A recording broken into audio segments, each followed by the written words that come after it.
I'm watching Epic. Watching what? Epic, Oh, the cartoon.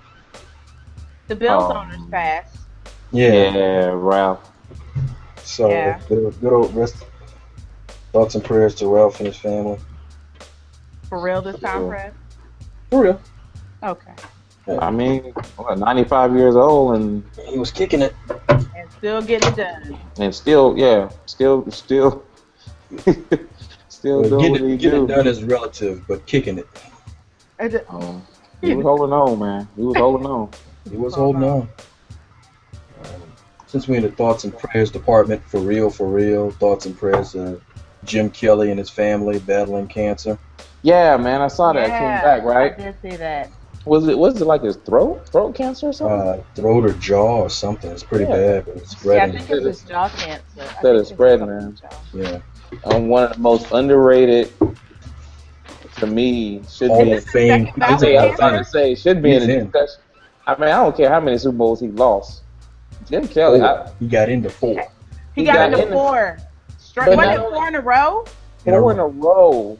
4 in a And, row. and he was the first quarterback I remember that ran the hurry up like the Bradys and the Mannings do today in Buffalo. In the snow, in the wind. Remember, he played college at Miami, so it wasn't like he was But he's, like. but he's a Western Pennsylvania. No, he's a Western Pennsylvania guy. Yeah, I get that, but I'm just saying that his. I mean, I think his arm strength was underrated. I think Wrong, but they was wrong. I mean, I'm just saying He has this a dude. strong arm. And you know me, I'm gonna give respect to him because he used to whip the Dolphins, but every single chance he got, he beat us down. I mean, nothing we can do about it. Yeah. Convincingly. I mean, Marino would put up his numbers, and Marino would be right there, but that defense didn't have nothing for Jim Kelly, man. Yeah. Yeah, man. It Kelly ain't was no- tough. It ain't no broken leg or nothing, but thoughts and prayers to Jim Kelly. Yeah, I understand. See, there you go, Andre Ware. I mean, know, right? Not Andre Ware. What's the other Kevin dude? Ware. I said Andre Ware. I started thinking about that. Yeah, look, no disrespect to Kevin Ware. It's just that the social media reaction to that, I was like, are y'all for real? No, you don't have to explain. We know. Yeah. It was And talking the about boy's life ain't over by a far shot. No, they was talking about the other day. The center for Iowa State. He ain't broke his foot in the first game, so he's out for the rest of the. Yeah. So, but they were just talking about maybe the team played expired ball like they did for Kevin Ware in Louisville. I'm like, what? For real. I mean, Hey inspired man, you gotta ball. rally the troops around whatever. You got to rally the media. How about one and done? How about that's enough rallying? Hey. I'm telling you, as it's presented in the media, They and rally that's the what they media. need. The media needs a story. They need a feel-good story to sell to people so they will keep tuning in for the rest of March Madness, because everybody knows that the first set of games, right? Because the first set of games are always the most exciting because that's where you get your crazy upsets, and then after that, everybody pretty much falls into place. You know. Well, teams- but again, teams like I start said, doing what they're supposed to. well, but I'm Um, gonna say it like I said. I think last- Dayton's doing what they're supposed to. That's what I'm saying. There's But no that's such. from the first set of games, though. Once you get to the Sweet 16, they usually, weed out all of the Cinderellas and Duchess and suches and so forth. There's gonna be a lot of weeding this year. Hey, if you consider a lot of them, if you consider them some Cinderellas, if you consider all of them truly Cinderellas, which I don't, I don't think there is really such a there's thing. a lot of pumpkins that's gonna have to pop here in a little bit. man. Cause, I mean, Mercer, maybe Cinderella. Mercer. Mercer was a Cinderella. Didn't even know what that school was. Well, that's a Not even fifth- sure I'd even heard of it until this year. was Duke a fifth? Duke was a 3 seed, right? That was a 4 Duke was a It was 3. a 3 seed and they lost to a 15. Okay, I give you 14, but Yeah, after we that, give you I'm not Mercer. giving you more. I'm Because not giving Tennessee you sure more. won't impress with Mercer. And like I told y'all last week, Stanford is a good 10 seed, and they beat Well, I Kansas. don't And think they, and they, I agreed. I thought Stanford would be a tough I out. don't think 10 seed is a Cinderella. I think usually the Cinderellas are classified through like your 16 through 14 teams. but what I'm saying is the word upset is used too often at this Loosely, point. There's no irresponsibly. upset yeah. after the first round. No, After the first round, there's no such thing as an upset. There's barely an upset in the first round. Because usually the two's going to play. If everything is chalk, right? If everybody said the higher seed won, 2 is going to play the 7, and 4 is going to play the 5. So it's, you know what I'm saying? So 2 versus a 7, even a 7 beating the 2, that's not an upset anymore. So to me, after the first round, I don't even use that word. Well, yeah, not now. But the first round when Dayton won the first game, shocked. Everybody was shocked. I wasn't shocked. No, I wasn't shocked. There was no evidence. There was no evidence that Ohio. So you two, Dollar and Jason, y'all weren't shocked. And then I said Ohio. I'm gonna tell you what I said. I said Ohio State by a bucket. I said Ohio State by one bucket. That works with me. He wasn't shocked. No, it's like this. Did you, if you looked at the bracket and you thought to yourself there was absolutely no way Dayton could win that game? No. I said there like, well, we know there's real evidence that Ohio State was that much better than Dayton that you could be like, oh yeah. We're shocked because of the names. The names are not holding up right now, and that just gets back to the whole aspect of parity. To see Dayton beat Ohio State, if you see the headline, it's like, oh my God, Dayton beat Ohio State. But if you watch the game and you see those athletes, I mean, I'm watching. Like I said, you're not shocked. You're not shocked to see Dayton. Now, did they win this? They played a heck of a game. It wasn't like it was a fluke that they won. Yeah. They were giving them the business. And funny because Ohio State doesn't ever want to play Dayton, like they refuse to play them. That's the story. That's the story. They refused to play Dayton, and now you see why. I was like, oh, Ohio State don't want to play Dayton. Oh my God, did Dayton just destroy them? Okay, now I see why. Do you understand the bragging? By the way, where are our Dayton graduates after they have won 2 rounds? They still hung over. I know. I saw a couple. Yeah. We got a bear on the set. Some kind of way that the Dayton graduates haven't made the broadcast. I hear you guys talking tourney, man, and let me tell you something, man. March Madness is madness. It is madness for a reason. You gotta understand this thing, people. It's March Madness. Anything can happen. I'm talking. I ain't understand that before he said that. You didn't understand it, Prev. I know. Prev, I know you didn't understand it because a lot of people don't understand that. It's madness. Up is down, right is left. Listen, I don't care if you watch. And your brackets are garbage. And your brackets are going to be horrible. This is the reason why I went 3 or 4 years without even doing a bracket. I don't even know why I started. Warren Buffett got me back in. That's what he happened. That's what it is. Warren Buffett got me. He got me. I refuse to put any money into a bracket pool. I never do that. I never do that anymore. No. See, the Warren Buffett thing is for free. Like, I'm just saying. I'm talking about the guys in the office talking about $10 and 3 brackets. I'm like, no. Yeah, you can't do it. Look, it was funny. Like they said, money to throw away like that. $10 on 3 brackets. What? Isn't that like $30? Or they do $10 for 3 brackets? It's $10 for 3 brackets. You know Duke's gonna win the first game, but you don't because it's March Madness. You guys gotta understand this. And why are we tripping? Cat is dog. Sun is moon. Yes. Duke did the same thing to us last year. Lost to Lehigh, and then you were like, "Oh, is it Lehigh again?" No, it's Mercer. Where the heck is Mercer? Hey, don't forget, what was it? 2007, lost to VCU. Lost to VCU. They did. See, that's what I'm saying. Lonice, Mercer. Wait, that wasn't in the first round, was it? Yes, 2000. Okay. It was in the first round. Jeff Capel was coaching VCU at the time. That's right. Oh, that's right. That current Duke assistant, Jeff Capel. Before Shaka Smart. Yep. Yep. Like 2 coaches before Shaka Smart. Yeah, I thought Mercer was something that you contracted. Right. They were like Mercer, and I was like ready to shock. Duke contracted Mercer, all right. That's right. I was like, right, exactly. Lord And literally, Deon, I actually put on my Facebook page. I was like, I'm not even sure. I was like, I don't even know what the heck Mercer is. This is what I'm telling you. This is how I picked. This is how I determined that Dayton was going to beat Ohio State. It's an interstate. It's schools in that same state. Okay. This is David versus Goliath. This is their day.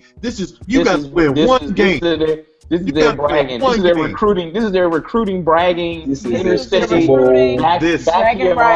backyard. Because literally they may never get there again. My mama get talk about me to your mama. Exactly. Oh, and by the way, we have a chip on our shoulder because you refused to play us, but now you can't. Now you don't have a choice. You're gonna play us today. You're gonna play us today. That's right. And shame on whomever had NC State going past the first round. Are you kidding me? NC State? What are y'all talking about? Are you serious? Those people can't even, the first round. Please. They can't hold a cup of water without it falling out of their hand. They got so many turnovers, it's ridiculous. State, please, give me a break, people. Now, listen. They were a hot hand, Deon. They were a hot hand. How hot? For what? How hot? I'm telling you, once again, I'm giving you the story as it was presented by the media. Y'all to focus on the stories presented by the media. Okay? Wait a minute. They lost the messenger. Don't blame the messenger. They lost They lost in the ACC tournament quarterfinals. That's how.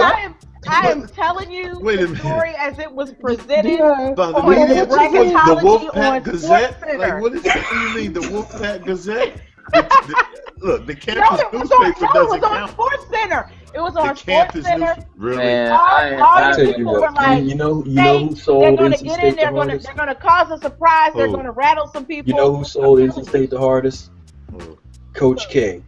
When he did. After the ACC championship, he did. He was like, they should get in. They're a really good team. Our conference is like the best conference. Can't believe we're only going to have 5 teams in. He went ham. Yeah, NC State. He was selling NC State hard. And everybody drank the Kool-Aid. Not me, please. Not me.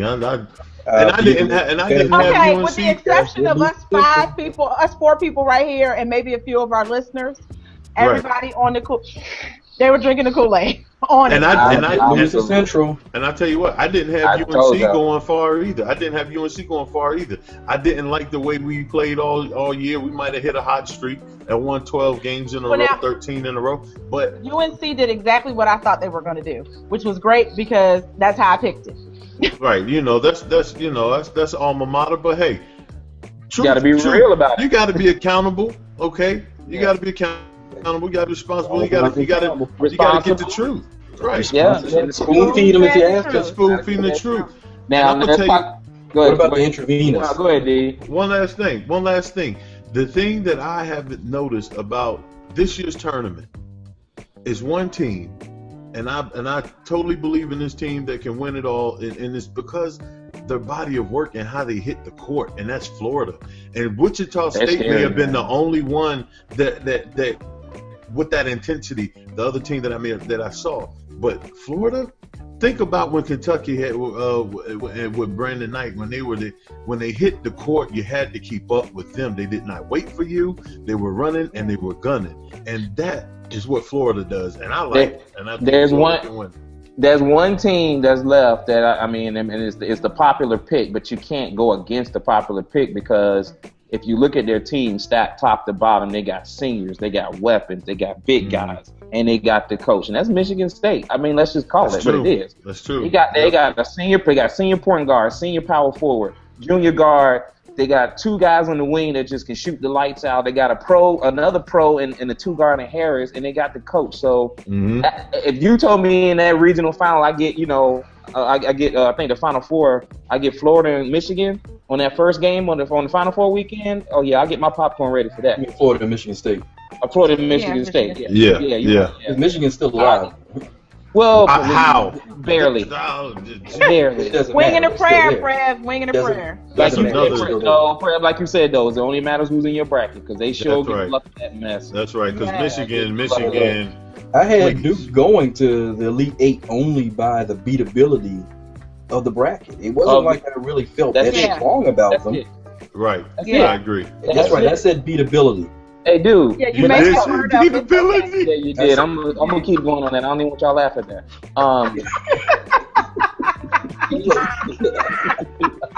I asked y'all to laugh. Y'all behave. Y'all not behave. I was okay until you said don't laugh. I was This boy said beatability. And we were rolling with beatability. Rolling. Hey, but let's talk. Hey, dude, we gonna have to use it again. But I'm gonna tell you right now, man. I thought I saw a semi-pro game between Wichita State and Kentucky the other day. Boy, they were going. You might have seen a pro game. Man, Deon. They were going at it. And that boy, that kid, Clay Anthony Early. He's a beast. He's more than a beast. Why are we using all three of his names? Well, no, here's the thing. Some people can watch the game and see him shoot the ball and put it in. But what makes you that pro prospect is the things you do before you shoot the ball. Yes. That's why everybody's trying to say that McDermott may not be as big a pro prospect as some of the other players, because it seems like he gets open looks as opposed to making himself get open. Man, this dude, Clay Anthony Early, was catching the ball on the wing like Carmelo Anthony, jab stepping, pulling up, pump faking, shifting. I mean, this kid was doing it all. He's got great vision. He can see the court. He can see the game. He can see the court. Yeah, I like the way he plays, man. But Kentucky got hot, man. They played a great game. I mean, they hadn't played a game like that. And where did they come from? They got the talent. That's the thing Calipari kept talking about, which on the record, I'm not the biggest Calipari fan, but he kept saying. I'm not the Calipari fan, so I'm sorry to all our viewers and listeners. It is what it is. But the key is that they put it together right at the right time. I mean, Wichita State played a great game. Call them the Expendables. Wichita State would have beat a lot. Wichita State probably they would have beat probably everybody else in the pool the way they played that day. You know what I'm saying? That day they could have beat anybody on the day in the tournament. Yeah, I mean, call Kentucky the Expendables. Prev is right, though. Galaxy All-Stars. He's right. Prev is right, because that team will not be together next year. No. True. So I don't like Calipari for the record. Only a couple of. Why you don't like Calipari? Because I feel like that's just like a slap in the face to organizations, to institutions. Like, you're telling me I'm gonna give a scholarship to a kid that's only gonna be here for 1 year. He may not. Hey, that dude's job is to win basketball games. And that's Deon. I'm with you though. Hold on, Deon. I'm with you, because even though I don't watch the NBA, I am just still, there's something unsettling in principle. Even though I understand the reality, there's something unsettling in principle to me personally with the high school NBA. But that is the way it is. That's the way it's going to be. But Prev, what I'm saying, and that's not for me to decide. This is what I'm saying though. Okay, this is what I'm saying. Why offer the scholarship? Take the scholarship out of it. Because they want to win. Please, no. Has nothing to do about winning. You're not even going to class. Well, ain't got nothing to do with education. Prev, you've been on college campuses. Basketball players come on.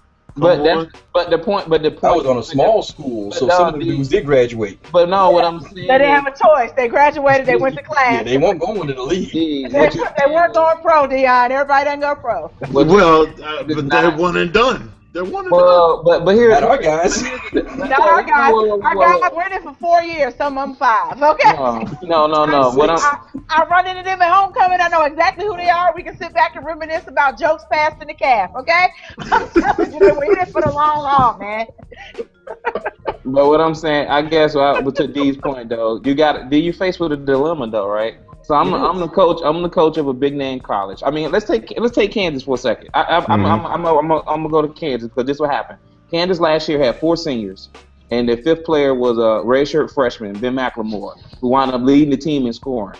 Mm-hmm. He lost his entire starting 5. Okay, he had a couple of guys they recruited that were big, some good shooters, but they weren't quite good enough to start. Mm-hmm. He goes out in this recruiting class. He brings in Embiid. He brings in Wiggins. He brings in Wayne Selden. Wiggins, top player. Embiid, the top center. Wayne Selden was the top 2 guard. Okay, mm-hmm. He brings in Frank Mason Jr., who left Petersburg as the all-time leading scorer at his high school. He was like one of the top 20, 30 players. So what I'm getting to is 2 of those guys are probably going to leave. And it's not necessarily Seth's thought process of, okay, I don't want to recruit them because I know they may leave. It's almost like sometimes when the system starts, it's like it's rolling already. It's like Calipari started it, and now he can't stop it. He can't stop it. So once these guys leave, guess what? He got to go out and recruit the next best 5 freshmen, and he's gonna. So it's almost like it's imploding inside. But I don't have a problem with that. Okay. That's you as a coach. And if you can become the best coach and win the most titles by recruiting that way and in that style, and you're doing it that way and you're winning titles, God bless you.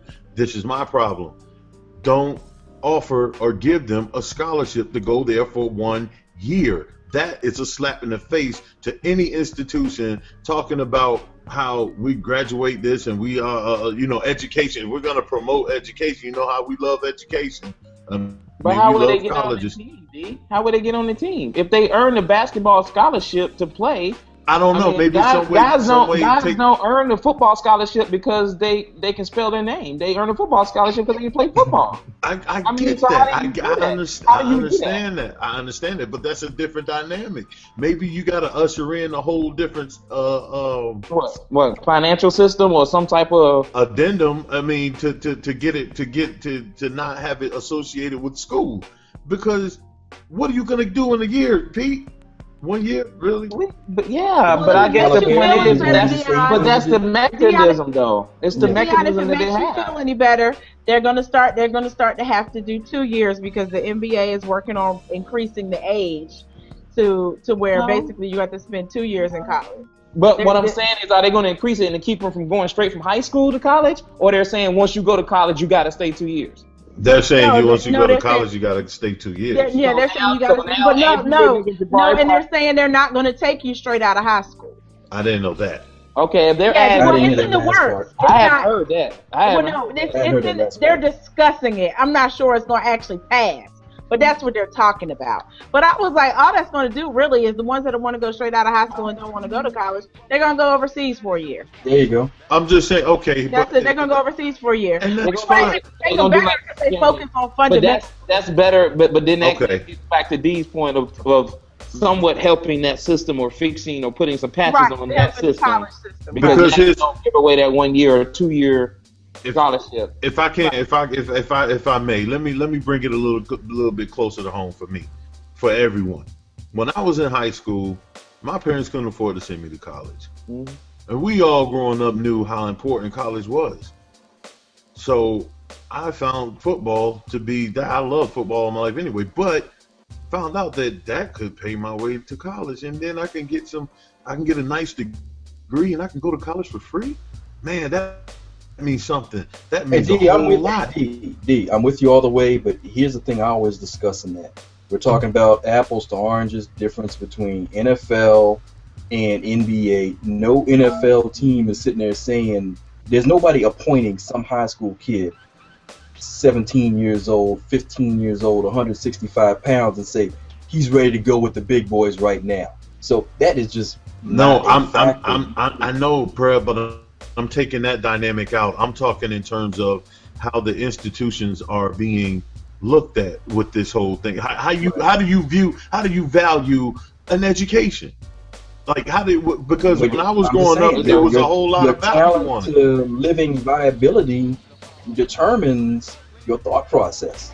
So we want to look at it in a vacuum, but basically, if your chosen sport says you can earn money at 16 playing as pro, like tennis players, and golf. Trust me, then go do it. Then go and do it. Right, but do not waste time with people giving you a scholarship for 1 year when most people don't even declare a major after 3 years.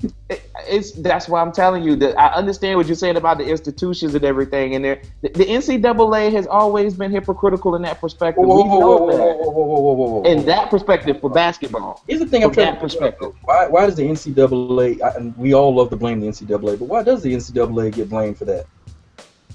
Because the NCAA they don't do no collective bargaining, but they are the governing body of the rules of what they can apply. That's why this is an NBA issue. But that's an NBA. That's what I said. That's an NBA thing. It's not an NBA thing. It's not an NBA thing. Not the scholarship piece. What the NBA got to do with the NCAA doesn't make anybody issue anyone a scholarship. But that's the point D is making, Prev. He's saying that there should be something in place if you know a play. Right. If you have a system, you can't do it based on the judgment, because I can't say that the kid's going to change his mind in the midst of what he's doing. That's the problem we have. You don't know what the person is going to do once they get there. They can say what they want, Jabari Parker's been saying he's not going to leave. He might. Embiid saying he might stay. He might leave. Wiggins said you don't know. But the point is, I'm not blaming the NCAA. All I'm saying is that it can be looked at from that perspective, not the NBA's perspective. I'm talking about the NBA that's going to be the ultimate deciding factor. They're the ones saying when a kid can enter.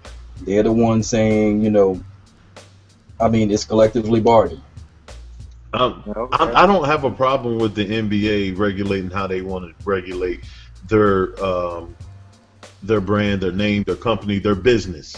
Mm-hmm. That's the way they want to regulate it. Mm-hmm. What I'm speaking to is the moral issues on if I am an alumni and I'm going to offer a scholarship to a kid, I'm not going to offer him a 1-year scholarship to go and the dorm room and just chill. The education piece away to just play ball, basically. Thank you. I'm not. Why am I paying to house this kid for a year? God bless you, man, because a lot of other people that are paying for these endowed scholarships to make sure every stitch on every uniform is exactly right. They like all we want to see is a win. And think about it like this: the way, like we just said, the system is imploding. It's evolving, like feed me Seymour type thing, right? Uh-huh. It's Kentucky now. Self has got to see what he's got to do with Kansas. Mm-hmm. It's very rare to see the Michigan States, but that's why everybody appreciates the Dukes. Yeah. Well, not even Duke. Not even Duke. Duke has had a hand playing the one and done game. The reason why we keep forgetting about the Dukes because we keep putting the Duke back in that bucket. Duke had a lot of players leave. Duke had a lot of players leave freshman and sophomore. Coach K getting soft. He getting soft. But what I'm saying is because he wants to. He's got to think about it. He can't wait for the Quinn Cooks and the Thorntons to come around, the Plumleys to figure out. That means 3 losing. No, he can't. He's a victim of himself. He's so good that he's got to stay good. It's like it's only one expectation in Duke, and that's to win a championship. So if I can get Jabari Parker and an Austin Rivers and an Elton Brand and Will Avery, I'm naming a bunch of people that left for the freshman year, and Corey Maggette. I'm just a bunch of players leave. I agree, and I'm gonna leave it alone. Because Coach K is such a classy guy. And we kind of mentioned this earlier about the IU stuff with all these kids transferring. That's the other thing too.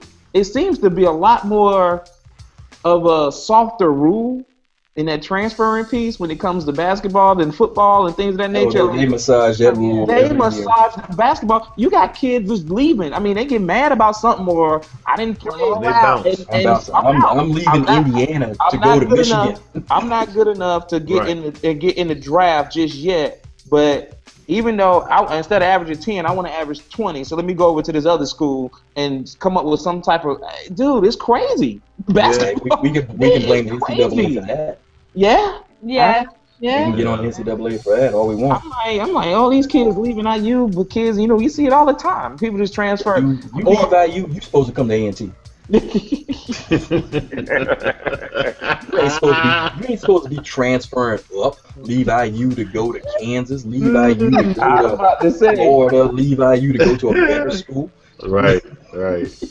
Oh boy. We got people watching this live because some of the kids at school are now on to the Double S project. Thoughts and prayers for those kids. We're moving on that way, George. We got the young people. Coach Dyer's kids. and if you're watching this, do not stay. How old are your kids, Deon? They're in high school. Okay. 9 through 12, but we're not talking about that level much. No. They're still waiting for LeBron to win that third championship. Right. Because nobody's ever done that before. Nobody's ever done that before. We talked about it last week. Torres said his nephew was like, when has anybody ever won 3 championships in a row in NBA? LeBron's about to make history. Torrey said that Brooklyn was on his show. He said his nephew broke it down for him. He said his nephew was like, he's like, LeBron is the greatest ever. Who's ever won 3 in a row? That's how you know. That's how you know, man. We just getting up there. That's Not even. That's how you know we're smarter than the average bear. Like, if you're going to talk about... No, we're just older than the average bear. We're older than the average we're not older than the average bear. We're smarter than the average bear. We're not older. But there's kids out there that are a little bit more... they're not gonna go that far. Like I talked to some kids, and and I would talk about. I said, Michael Jordan, and this kid, he said, yeah, I heard of Michael Jordan, man. He said, I heard, and I started to, at first I just my uncle had his poster. Right, but then I gave the kid some respect because he said it just like this. He said, man, I heard of Michael Jordan, man. He said, I heard he was really, really good. He said, man, and he said, I heard he won 6 championships. I was like, yeah. He's like, man, he was like, that's more than Kobe. Like he was saying it wow. Because his thought process was, he was like, yeah, he said, I thought Kobe was like, dude, man. He said, but this dude must have been the man. I was like, yes, he was. Must have been the man. Right, go somewhere. Go somewhere. Well, on an unrelated note, I sometimes consider when hip-hop's concerned, unlike NBA and NFL history, the lack of passing of the legacy is partially on us, but that's a whole different story. Yeah. Okay, I'll take that. Well, but it's not necessarily. It's on us. But just like partial. Partial. Yeah. Well, I know kids to pass it down too. So, Prev, I'm putting it on you. Yeah, that's messed up. But they're not. Get on that, sir. Like there's no kids in your life at all. Not one. Yeah, Hey! I'll have my 3 god babies all over this hip hop thing. We're working that out, okay? But unless they hear it. We're giving them the edited version because you can't really give them flavor. Yeah, I just can't pump the Akinyele with Fair in the car. But that's what I was telling somebody. I played Beastie Boys Paul Revere for my oldest goddaughter. Oh. And she looked at it. She looked at me and she said, I can listen to this.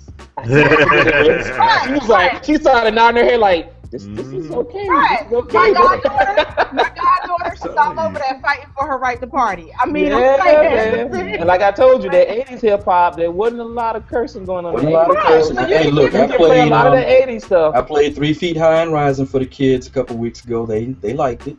Yeah. And you get into the 90s and the little Wu-Tang, you're going to have a little bit of sense. I was having one of those Redman kind of days, and I forgot who was sitting in the back seat. Yeah. You're not baby, I like it raw. Not going to be able to give them Biggie. I like it raw. But that's the problem too, though, man, because hip-hop is so influential that it's to the point where it really thrusted the N-word into a whole nother. Yes. It just thrusted a lot of the words, a lot of phrases. It propelled. It really sent it, man. And you got. And nowadays it's just like the worst dictionary ever. Oh, it's terrible, Prev. Now I'm listening to Backspin because I have satellite radio now in my car. So what I realized is that hey, good job. Look here. My other car didn't have satellite radio. It was old. Okay? It's an old car. I've now upgraded. Car doesn't even have radio. I've now upgraded. My car doesn't even have radio. But they did a better job of editing this stuff back in the day too, because no, that's called effort. They tried. That's what I'm saying though. Because I was listening to my mind's playing tricks on me.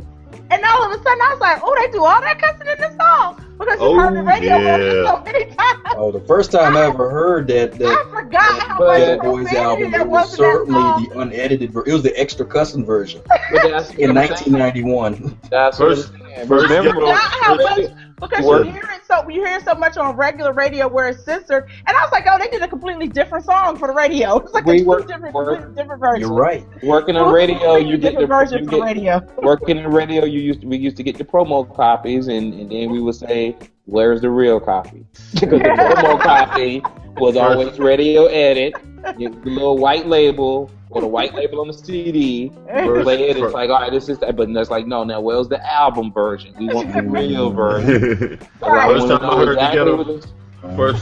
heard Ghetto Boys was the first album that really reached Virginia, and it was Read These Nikes. Mm-hmm. I think I know what you're talking about. And it had. Are you talking 88, 89? 89. Yeah. I'm gonna tell you what. The first time I heard that album, it was so much unlike anything I had heard from just the blatant disregard of life.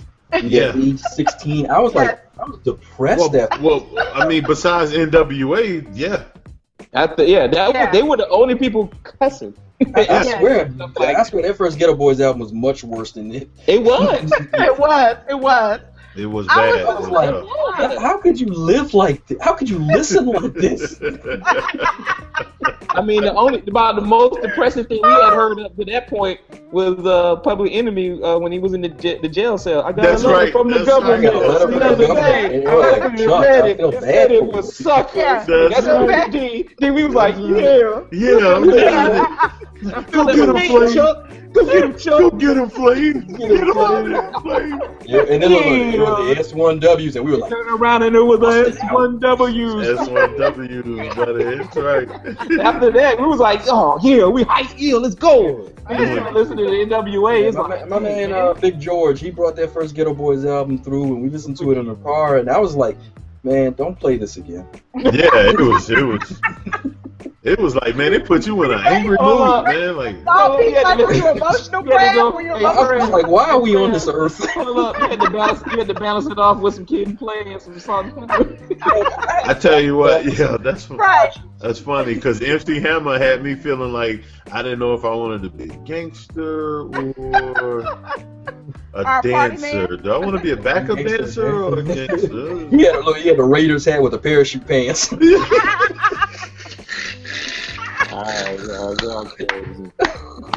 That was great. That was great. I can't even know. Oh God. Some Adidas on one foot, and the patents with the little taps on the other foot. Gators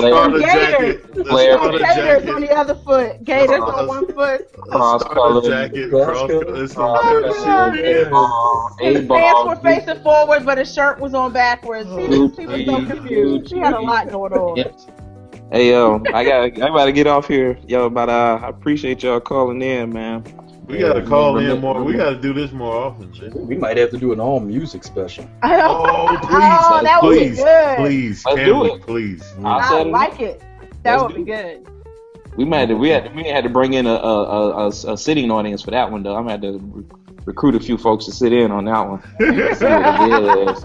Keep us in check.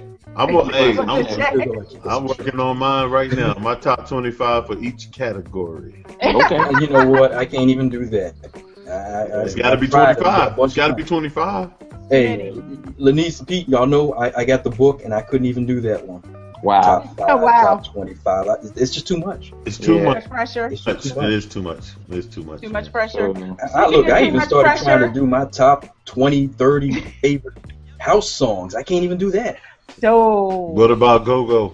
Put that Go-Go in there and let it ride. No, don't nobody know half the name of them songs. I was about to say, I got about 30. I got 30 Groovers tapes alone. That's still in tapes, and I don't know none of them songs. I know them when I hear them when they come on. But you don't know what it's called. And you start swinging. You don't know what it's called. Yeah, you have no idea what it's called. You don't even know how to move. Wait a minute. What I love is Go-Go. Love Go-Go. We forgot to Go-Go. Shout out to A&T's marching band team. The breakdown. Peter about to cut us off, man. The body snatchers. All right, y'all. My feet. You know you've been there to Jim Jams with that. Don't act like you don't know, Prev. Don't get brand new now. I weighed $175 and come out of the Jim Jam at $170.